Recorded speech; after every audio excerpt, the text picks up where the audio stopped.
tekereza uburyo wasenze, tekereza uburyo witanze, tekereza uburyo wakoze umurimo w'Imana, ibyo birangiye gutyo gusa nta ngororano ubonye.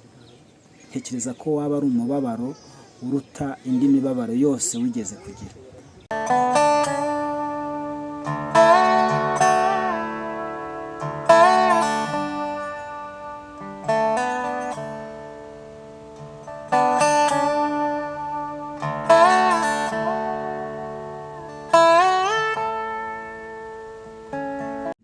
Kuganira ku ijambo ry'Imana tuza gusanga mu rwandiko rwa kabiri rwa Yohana, tuyahagira igice kimwe, turasoma n'umurongo waho wa 8.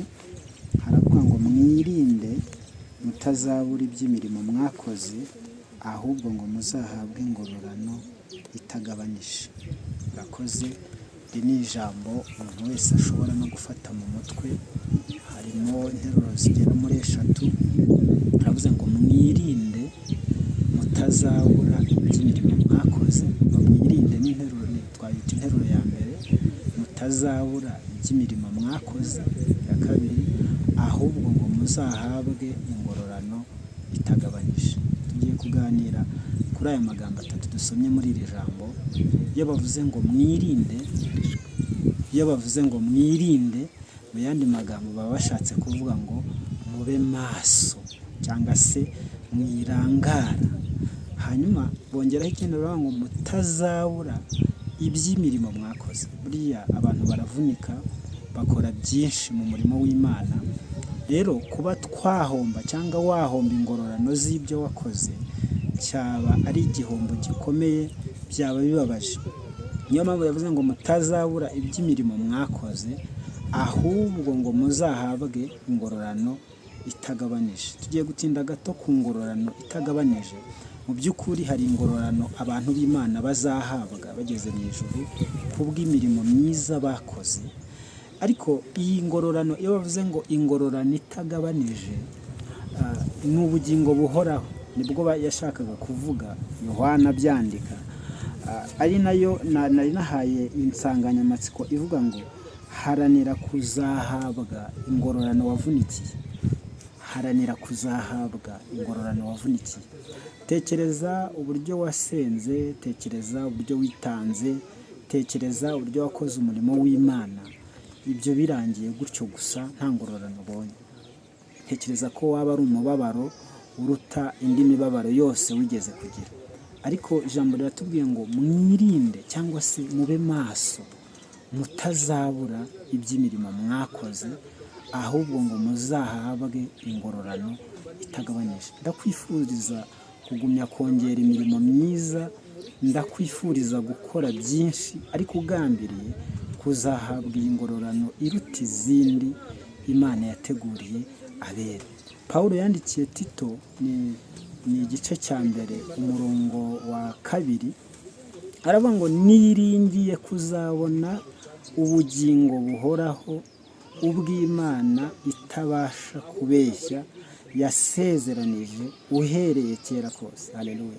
Bivuze ngo Pawulo ayandikira Tito yari arimo yirata imirimo myiza yakoze. Aravuga ngo niringiye, ntago yashidikanyaga, yari yizeye ngo kuzabona ubugingo buhoraho, kuko yarabukoreye, yarabuvunikiye, yarabuharaniye, ngo ubw'Imana itabasha kubeshya yasezeranije uhereye kera kose. Imana ishimwe. Bivuze ngo uhereye kera kose Imana yasezeranije ubugingo buhoraho. Yasezeranije ko abazanesha isi, bakanesha umubiri, bakanesha Satani, bazahabwa ingororano ihebuje iruta izindi yitwa ubugingo buhoraho. Niyo mpamvu Pawulo yandikira uyu Tito nta bindi yiriwe ajyamo, nta bindi yavuze ko ari ubugingo buhoraho yiringiye kuzabona ubw'Imana yasezeranije. Hanyuma twavuze ku nsanganyamatsiko, turavuga ngo haranira kuzahabwa ingororano wavunikiye. Bene data, ntago nzi uburyo wavunitsemo, ntago nzi ntago nzi uburyo wagowemo, ntago nzi uburyo witanzemo mu murimo w'Imana mu buryo butandukanye, ariko uko byagenda kose waravunitse, wakoze byinshi, waharaniye byinshi, waharaniye ko umurimo w'Imana udaseba ku bwawe, waharaniye ko umurimo w'Imana utera imbere, waharaniye kubahisha izina ry'Imana mu buryo bumwe cyangwa ubundi. Rero igihembo gikuru Imana yateganije ni iki ngiki, ni ubugingo buhoraho. Yesu yabwiye abigishwa be avuga ku bugingo buhoraho. Iyo dusomye mu butumwa bwiza uko bwanditswe na Matayo, ni mu bice 16 ku murongo wa 26, haravuga ngo umuntu byamumarira iki gutunga ibintu byose byo mu isi ariko akabura ubugingo. Arongera avuga ngo umuntu byamumarira iki gutunga ibintu byo mu isi niyaka ubugingo, cyangwa yatanga iki kugira ngo acungure ubugingo bwe. Mu yandi magambo, ubutunzi bwo mu isi ni bwinshi. Ntekereza ko niyo baguha umudugudu uturukamo ubwawo cyangwa se isibo, ntekereza ko ubwabyo bwaba ari ubutunzi bwinshi. Waba ubaye umukire mu buryo runaka, watera imbere, wagera kuri byinshi. Ariko reba iki kigereranyo Yesu yatanze ikigereranyo cy'isi yose n'ubutunzi bukirimo, n'ubutunzi buri mu isi, abugereranya n'ubugingo buhoraho. Asanga nta kintu na kimwe cyagereranywa n'ubugingo buhoraho. Bivuze ngo ubugingo buhoraho burahenze cyane, cyangwa se ubugingo buhoraho ni igihembo cyiza, ni igihembo gikuru gisumba ibindi byose Imana yateguriye abayikoreye. Ese wowe ni iki wagereranya n'ubugingo buhoraho? Nta gihari. Tujya tubona abantu babona akazi bakareka gusenga, bakareka gukorera Imana, bakitwaza akazi. Tujya tubona abantu bazamurwa mu ntera mu buryo runaka, bakareka gusenga, bakareka gukorera Imana, bagacika mu rusengero kubera ko Imana yabagiriye neza, kubera ko bumva ko nta kindi bafite cyo gusaba Imana. Ariko nta buzima wacamo, nta buzima wageramo utakenera Imana. Rero iki gihembo cy'ubugingo buhoraho ukwiye kugiharanira, ukwiye kwirinda, kuko ijambo ryatubwiye ngo mwirinde. Mu yandi magambo, mwirinde ikintu cyose cyatuma mutazahabwa iyi ngororano yateguriwe abakoreye Imana. Mwene data, irinde gucogora, irinde kureka Imana, irinde kuyivaho, irinde kugira inzitwazo runaka utanga, uharanire iki gihembo. Abantu benshi baharaniye uhereye kera, tubona uburyo intumwa za Yesu zishwe, zagiye zikora zizera Yesu, zizera Imana zikabizira, ziharanira kugira ngo zizaragwe ubugingo buhoraho, iki gihembo gikuru Imana yasezeranye. Ndakwinginze kugira ngo ugumye ukorane umwete, uharane, urwane intambara nziza mu izina rya Yesu. Bikugoye were kubiha agaciro, were kubiha imbaraga, here kugira ikintu cyose gifata umwanya mu cyimbo cy'Imana.